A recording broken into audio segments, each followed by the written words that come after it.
Okay, it's not everyone's favorite topic, but what exactly do you do when you haven't gone number 2 in several days? Don't fret.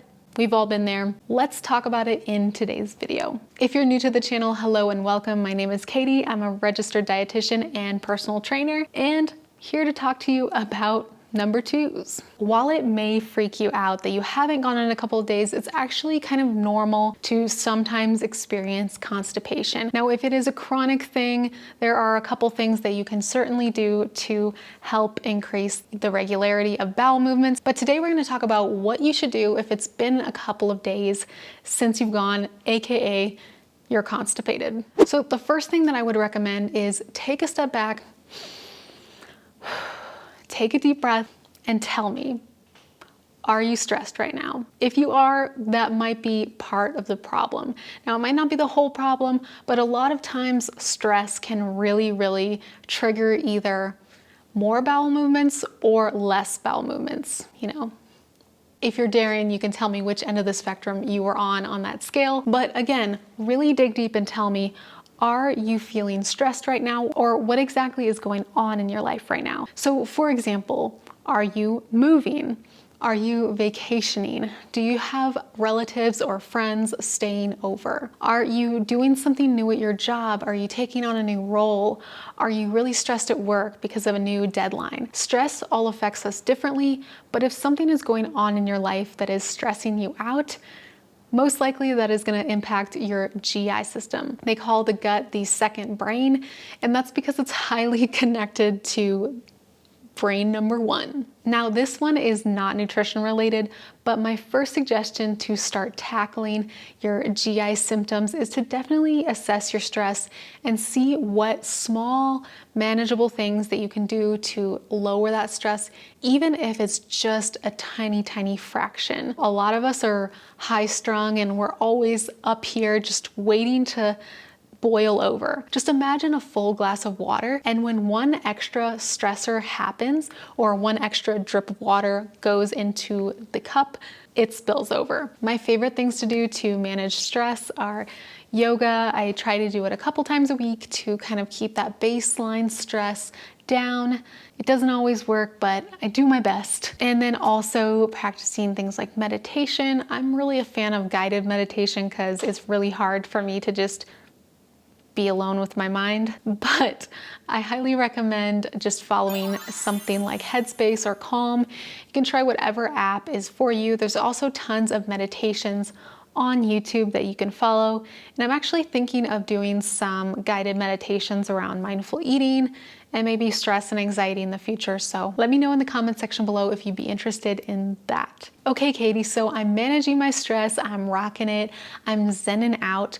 What can I do with my food to actually help with constipation? So the next thing that I would do to help out with digestion is to make sure that you're hydrated. Sometimes we can be getting enough fiber, but we're not getting enough water, which helps fiber move through our system. So that can cause backup and constipation if we're not careful and if we're dehydrated. The typical recommendation for water intake each day is about half your weight in ounces.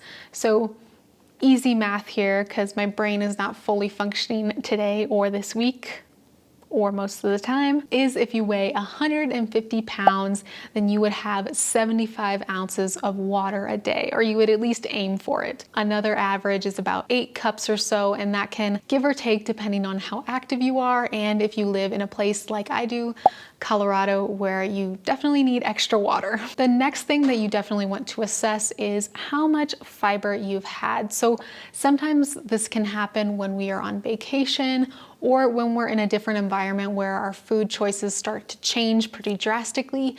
We can be eating different foods than we're used to, and sometimes that can mean we're eating less fiber than we're used to. So I recommend having more fruits and veggies, whole grains like whole wheat bread, whole wheat tortillas, anything that you can get that's whole wheat is gonna have a decent amount of fiber per serving.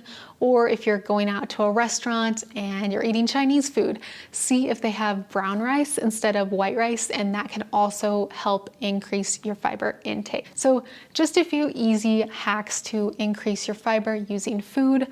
Whole foods tend to have more fiber, and packaged foods, depending on what they are, tend to have lower amounts of fiber, unless you count a Fiber One bar, which I wouldn't go there if you were having tummy troubles. Another food that I like to recommend when I'm trying to get more fiber in and just kind of pack it in a small amount and not eat a ton of food, because you know, sometimes that's just where your stomach is at, is dried fruits like dates, prunes, dried apricots, something along those lines. Even dried figs can help you get that extra fiber in with a small portion.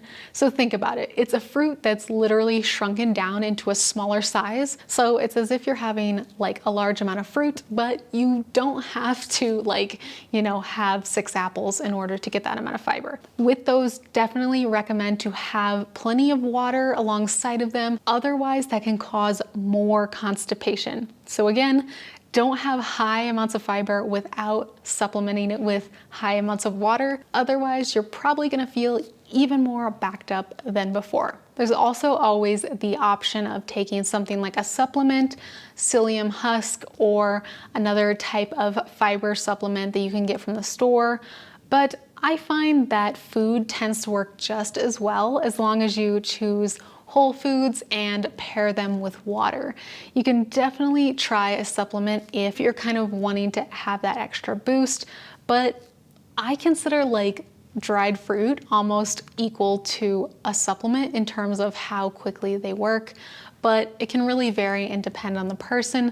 So do what you feel is best for you, and of course stick to any recommendations that your doctor may have for you as well. I would love to know in the comment section below, did any of these work for you? And when you feel constipated, what do you do to help things flow without needing a laxative? If you're interested in more on this topic or another topic like it, definitely let me know in the comment section below. I'd love to hear from you, and I'd love to know what topics you'd like me to cover in the future. If you're interested in this topic, then I think you'd really like my video on how to improve your digestion with a few quick and easy tips. So check that video out right here.